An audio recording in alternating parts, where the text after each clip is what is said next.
There's this guy I know. Let's call him Marcus. 42 years old, makes $90,000 a year, solid job, has a 401k, does everything the financial advisors tell him to do.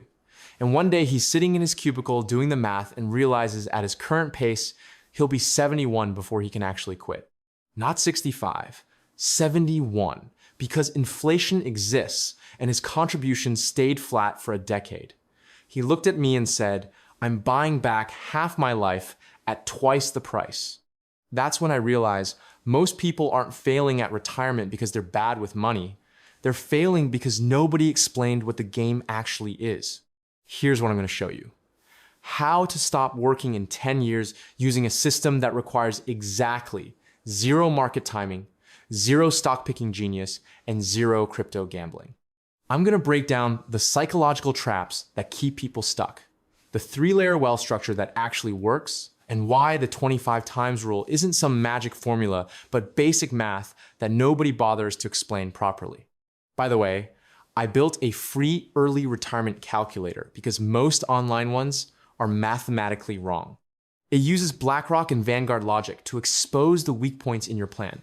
And I only ask for your email to send the report, so I don't store any of your financial data. Link in the description. Look, the reason most retirement advice sounds like a motivational poster is because the people giving it have never actually done it.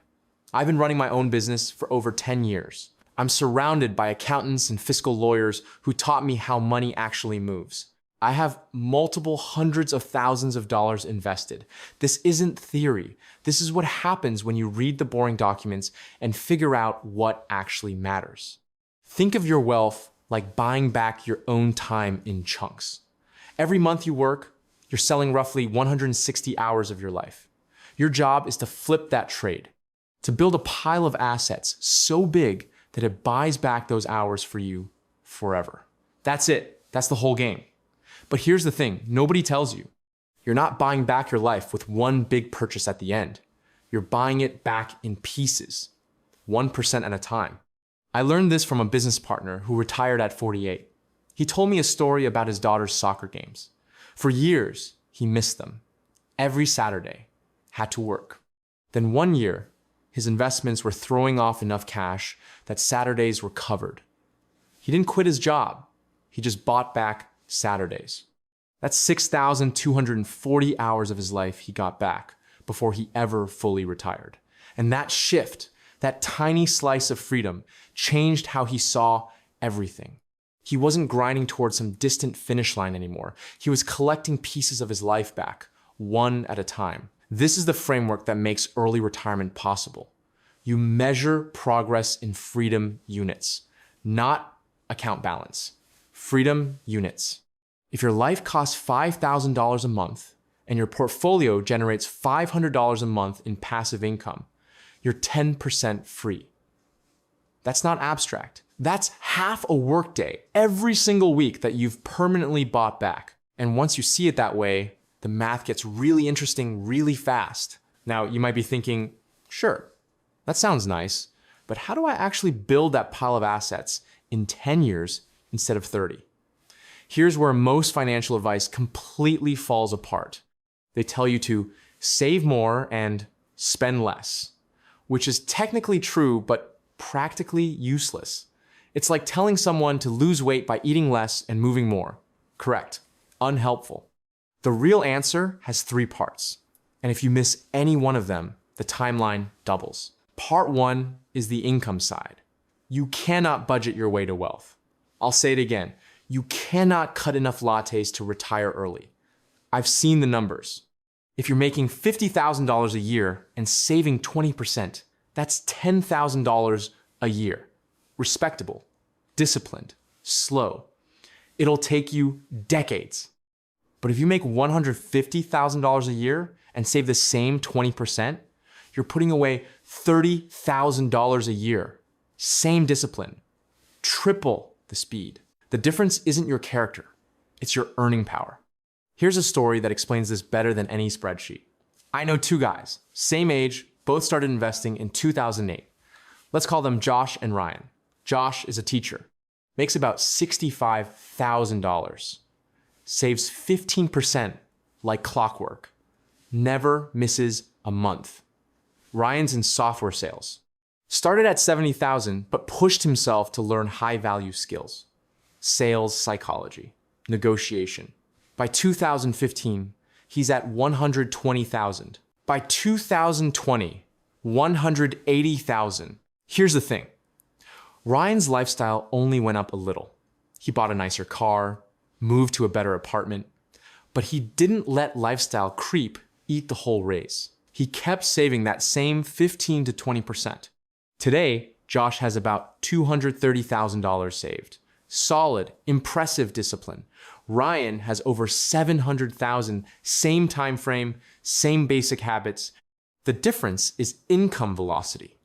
And this is where people get mad at me, because I'm supposed to tell you that all you need is discipline and patience. But that's a lie sold to you by people who want you to stay poor and feel good about it. Discipline matters, but income is the multiplier. Part 2 is the structure.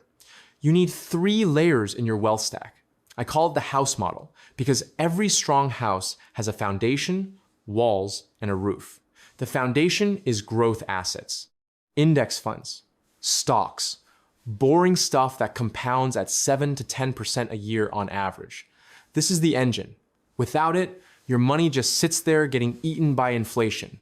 The walls are income producers, dividends, real estate, anything that puts cash in your pocket without you selling shares. This gives you flexibility. You can cover expenses without liquidating your growth assets during a downturn, which is when most people panic and destroy their plans. The roof is stability, bonds, cash reserves, maybe some gold if you're paranoid, which, to be fair, isn't the worst instinct when central banks are printing money like it's Monopoly night. Here's why this structure works. Let's say it's 2009. The market just crashed. Your portfolio is down 40%. If everything you own is stocks, you're in psychological hell. You're watching your account bleed, and every instinct is screaming at you to sell. But if you have that second layer, those income producers, you've got cash flow covering your expenses. You don't have to sell anything. You can sit there, dead calm, while everyone else panic sells at the bottom. And that's the whole game. Staying in when everyone else is running. I saw this play out with a guy I know who owned rental properties during 2008. His stock portfolio got hammered, but his tenants kept paying rent. He didn't sell a single share. By 2012, his net worth had more than recovered while most of his friends were still trying to crawl back to even. The lesson isn't go buy rental properties. The lesson is build a structure that keeps you psychologically stable during chaos, because your brain is your biggest enemy in this game. Part 3 is the feedback loop. You need to increase your contributions every year, not by a lot, 3 to 5%. Here's why. If you're putting in $1,000 a month this year and you just keep doing that forever, inflation will eat your gains. But if you bump it to $1,030 next year, then $1,061 the year after, you're quietly outrunning inflation without even feeling it. Over 20 years, that tiny increment turns $760,000 into over $1 million. Same portfolio, same returns. Just a 3% annual increase in contributions. And here's the kicker. Nobody tells you this. The financial services industry doesn't want you to know this. Because if you did, you'd realize you don't need their high-fee actively managed funds. You'd realize the whole game is just basic math and behavioral psychology. You'd realize you can do this yourself. And then they lose their 2% annual fee on your $1 million portfolio, which is $20,000 a year, every year, forever. That's why they make retirement seem complicated. Complexity is the product. Confusion is the business model. Let me give you a case study with actual numbers so this feels concrete. Let's say you're 35 years old. You're making $80,000 a year right now. You're saving 20%, so that's $16,000 a year going into investments. You're investing in a simple index fund averaging 8% annually, which is conservative based on historical data. At that pace, in 10 years, you'll have about $245,000. Not bad, but nowhere near retirement. Now, let's add the income multiplier. Let's say you spend the next 3 years building a high-value skill. Could be anything. Sales, Coding, consulting, copywriting, content creation, doesn't matter. What matters is you push your income from $80,000 to $130,000 by age 38. You keep your lifestyle mostly flat. Maybe you spend an extra $10,000 a year. That's fine. You're now saving $30,000 a year instead of $16,000. And here's where it gets wild. By age 45, you'll have about $720,000.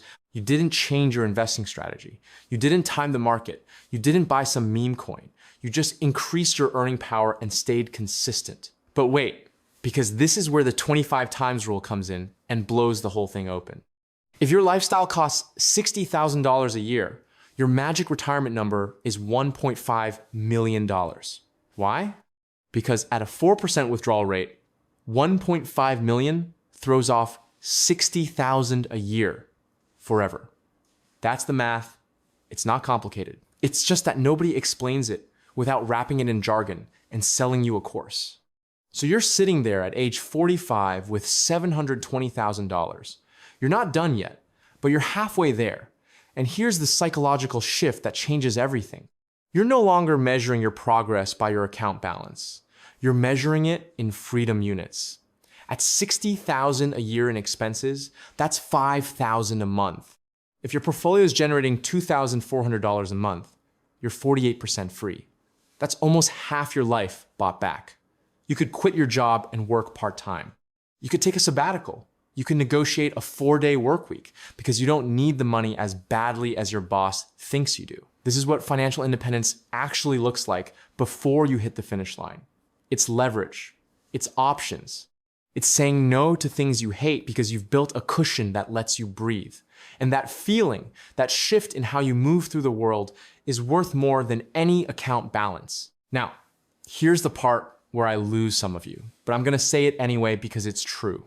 The biggest obstacle to early retirement isn't market returns. It's not inflation. It's not taxes. It's your own psychology. Specifically, your inability to delay gratification and your addiction to looking rich instead of being free. There's a concept I learned from a fiscal lawyer I work with. He calls it the performance tax. Every time you buy something to signal status, a nice car, a fancy watch, a bigger house than you need, you're paying a performance tax. You're trading future freedom for present perception. And the math is brutal. If you spend $40,000 on a car you don't really need, that's not just $40,000. That's $40,000 that could have compounded at 8% for 20 years. That's $186,000 of freedom you just traded for a depreciating asset that'll be worth $12,000 in 5 years. I'm not saying live like a monk. I'm saying every dollar is a soldier. You can either send it to work building your freedom, or you can send it to the mall to buy you a temporary dopamine hit. One path looks rich today, the other makes you free tomorrow. And here's the thing. Most people can't tell the difference until it's too late. Let me tell you about a guy I met at a conference. Let's call him Derek. He's 53, makes $250,000 a year, lives in a $4 million house, drives a $110,000 car, sends his kids to private school. And he told me, dead serious, that he's trapped. He can't retire until he's at least 65 because his expenses are $18,000 a month. He built a life that looks successful from the outside, but requires him to keep working into his 70s. That's not wealth. That's a prison with a nice view. Compare that to another guy I know. Call him Alan. Makes $140,000, lives in a house worth $600,000, drives a Honda. His expenses are about $5,000 a month. At 50, he had $1.8 million saved. He could have retired right then. Instead, he kept working part-time, doing consulting because he liked the work, not because he needed the money. That's freedom. That's what we're actually trying to build here. So here's the reversal nobody talks about. You think the problem is that you don't make enough money. But for most people, the real problem is they've built a life that costs too much. And the psychological trap is that every time you increase your income, your lifestyle expands to match it. It's called the hedonic treadmill. You make more, you spend more, you feel the same, and you never get ahead. The only way to break that loop is to consciously uncouple your income from your expenses. Grow one stabilize the other. That's the gap where wealth lives. Now, let's talk about the 25 times rule in detail, because this is where it all comes together. If you want to retire, you need to know your number. And your number is just your annual expenses multiplied by 25. That's it. If you spend $40,000 a year, your number is 1 million. If you spend $60,000, it's 1.5 million. If you spend $100,000, it's 2.5 million. The reason this works is because of the 4% rule, which says you can safely withdraw 4% of your portfolio every year without running out of money. It's based on historical market returns and withdrawal rates studied over decades. It's not perfect, but it's the best framework we have. Here's where it gets tactical. If you're aiming for early retirement, you might want to be more conservative. Use 3.5% or even 3%. That bumps your 25 times number to about 28 or 33 times. So if you spend $60,000 a year and you want extra safety, your number becomes closer to 2 million instead of 1.5 million. Is that harder? Yes. Is it more secure? Also yes. You're buying insurance against sequence of returns risk, which is just a fancy way of saying a market crash right when you retire could screw up your whole plan. But here's the thing most people miss. You don't have to save that whole number out of pocket. Compounding does most of the work. Let's say your target is 1.5 million. If you're starting with 50,000 already saved and you're putting in $2,000 a month at 8% returns, you'll hit 1.5 million in about 23 years. But if you increase that contribution by just 5% every year, you'll hit it in 18 years.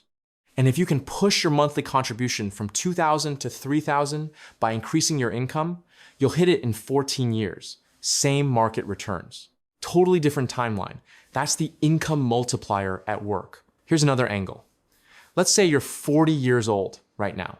You want to retire by 50. You have 100,000 saved.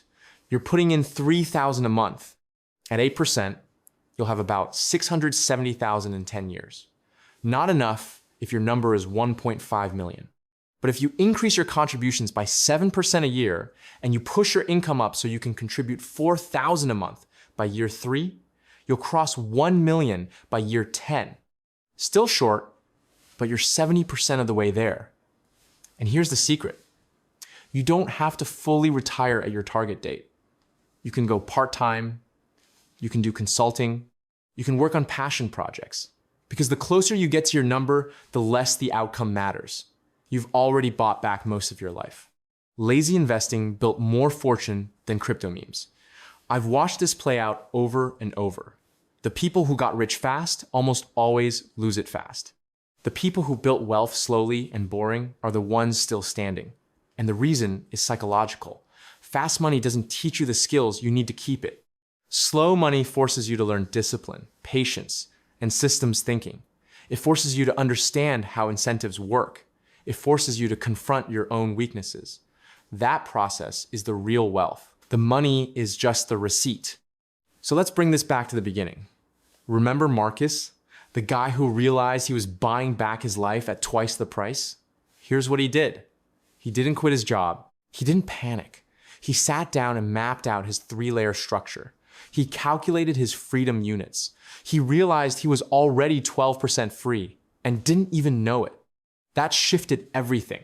He stopped seeing retirement as this distant binary thing where you either work or you don't. He started seeing it as a spectrum. And once he reframed it that way, the pressure lifted. He increased his income by switching companies and negotiating a better salary. He bumped his contributions by 5% a year. And now, 3 years later, he's at 31% free. He bought back every Friday, works 4 days a week. His quality of life exploded. And he's on track to fully retire at 56 instead of 71. 15 years bought back. Not because he got lucky, because he understood the game. Here are your 3 takeaways. 1, stop measuring progress by account balance. Measure it in freedom units. How much of your life have you bought back? That's the number that matters. 2, you can't budget your way to wealth. You need to grow your income while holding lifestyle creep in check.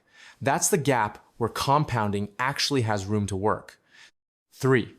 Build a 3-layer portfolio.